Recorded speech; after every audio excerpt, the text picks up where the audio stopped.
Today, we're discussing the rise and fall of Gucci and other luxury brands, and how first we're going to dive into what the problem is. Second, we're going to dive into why I believe this problem persists. And third, I will propose a solution as if I was their advisor, if I was Caring Group's advisor, consultant, how they could turn it around and how they could maybe save the brand. Now, Kering, French luxury group, they own Saint Laurent, they own Gucci, they own Bottega. Let's look at what else they own. Balenciaga, they own McQueen. So they're a huge, huge group and make billions and billions of dollars a year. And they are warning about Gucci. Now, if we look at Kering's stock price, they themselves are in a bit of a rough place. Now, let's look at 5 years ago. They had 515 in 2019. Then they had a high of 788.9, and now they fell all the way to 230. Gucci, as we know, has, and this is, in my opinion, one of the main problems as well. Uh, so, number one problem is Gucci and Louis Vuitton, Saint Laurent. They have a lot of fakes out there. So everywhere you go, every major city you go, you'll see street vendors selling fake Gucci purses, selling fake Saint Laurent purses, selling all kinds of purses with the label on it, with the certain texture, with the textile, with the design on it. Now, what does this do? This automatically devalues the brand because these fakes are getting so good that you can hardly tell a difference. Now, from a personal anecdote, I've met a certain, I will not put her on blast, but I've met a certain woman who preferred to actually buy her son's daughter's fake Gucci purses from street vendor because they look just as good as a real one and they cost a lot less. Now, we have to first understand the value of these Gucci purses. Why would you buy a fake one if you could buy the real one? Because the real one and the fake one do not provide that much of a difference, right? It used to be the name would hold so much value, but now you see them everywhere, so you can't even tell, and you can't even tell who bought the real one, who bought the fake one. It's all a mix, and a lot of people will also buy fake ones just in case their purse gets stolen and someone runs off with the purse, and they can simply look at them and be like, yeah, okay, I bought this for 5 to 10 euros, right? When you go on the website and the originals cost, let's look at the website, how much do the originals cost? They cost about, I would say, 900. I've seen some for 500. Ridiculous amounts, right, for purses. And that's another major problem is these days with the economy, people's buying, uh, people's buying power are really diminishing. And unfortunately, as inflation hits, as salaries stay stagnant, as wages do not seem to rise at all, right? The buying power will keep diminishing. And we have more and more valuable things such as AI, such as somebody might prefer to put and invest their money into a new iPhone, which carries a new artificial intelligence, which they can then use for several years instead of a purse. And the ultra rich are, if you really know the ultra rich, you know that they prefer to dress uh, as non flamboyant as possible to not attract any burglars, to not attract any attention. Because when you are rich, you're trying to protect your assets. You're not trying to stand out. You're not trying to show that you are rich. Maybe your kids, when they are young, or if they grew up a certain way, maybe they prefer to show off the wealth, but it usually doesn't end well. And yeah, so with the purses, I mean, it's a great design, but 5,850 euros for a purse. Okay, if I was a billionaire, right, as a billionaire, I would not even buy these. Like, I have to be honest.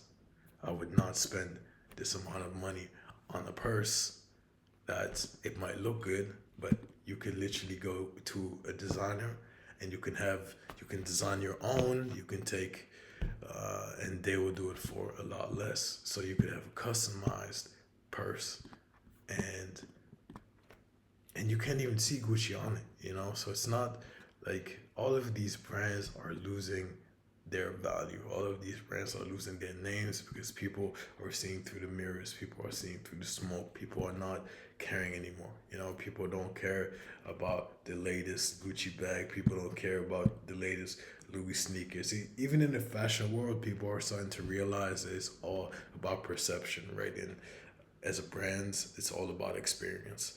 So people are getting fed up seeing all of these people boast about all of the rich influencers or models that basically get them handed out to them, you know, posing with them, or people are getting fed up, and sort of an anti-movement is on the rise. Now, Kering is warning, of course, and if we look at their stock price, it makes sense that there would be some ringing the alarm, you know. And gold is on the rise, which shows us that something is brewing. Something is brewing. But yeah, that brings me to another point. I took the metro recently, and every single person, because I saw a young guy about my age, a little younger, he had uh, a certain brand T-shirt name on it from a brand that's pretty well known in the country that I am in.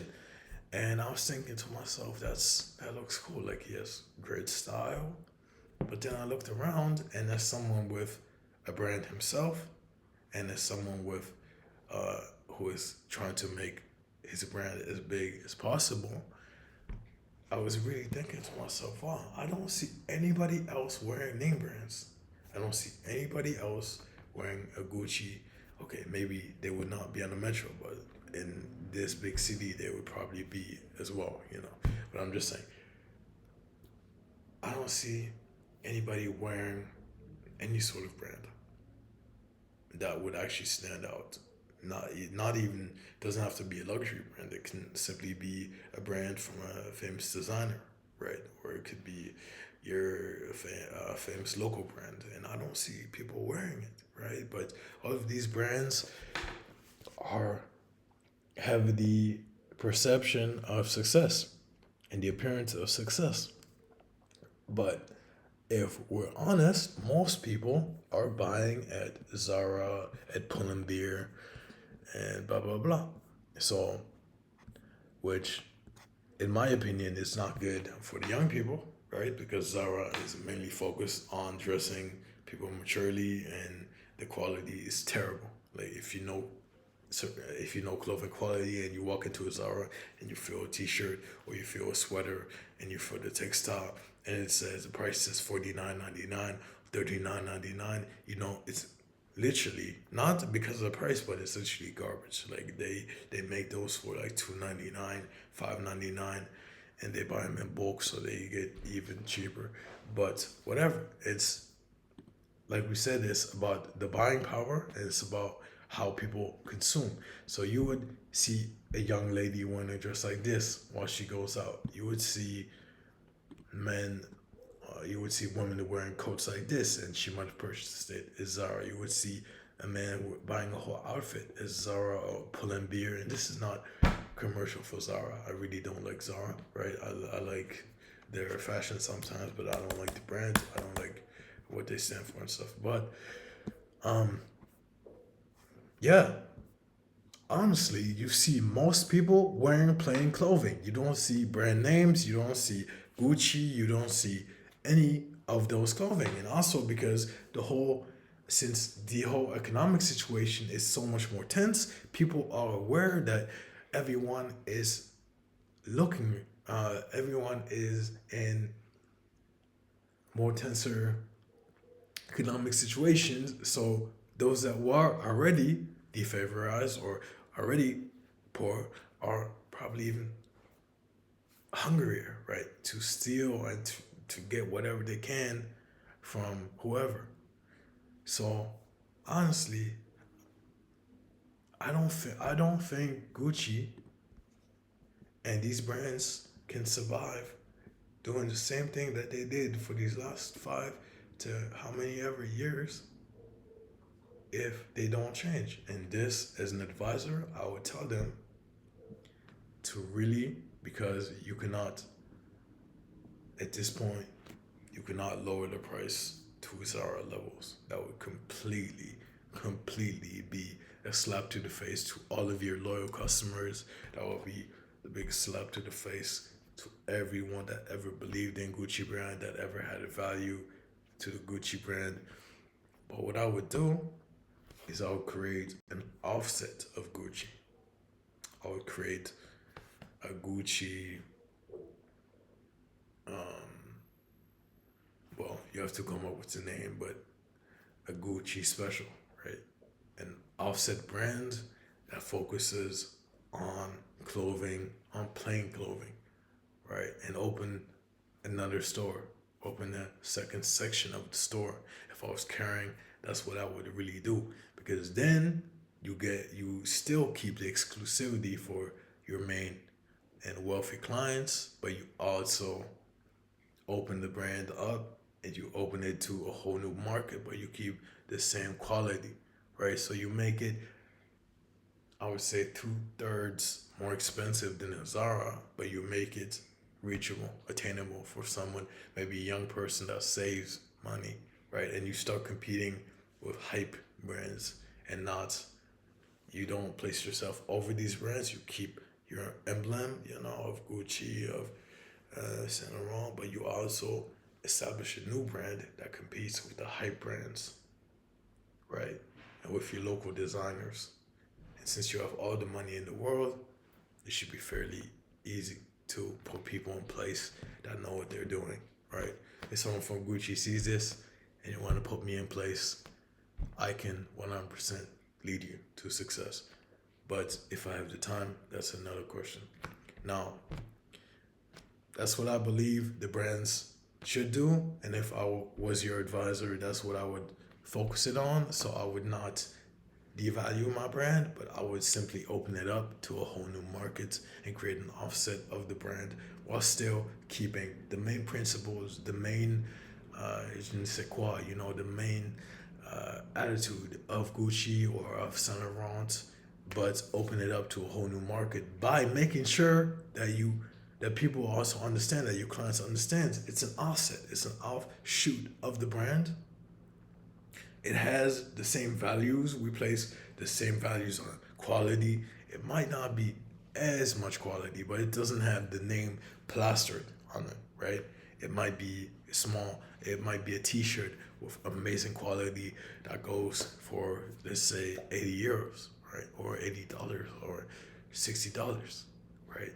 And people know, okay, I could actually go to Zara and get a t-shirt for 10 to 20 and it rips within a month, within 2, or I go to this brand of Gucci and I'm sort of buying Gucci, but I'm buying the quality of Gucci and not the name anymore.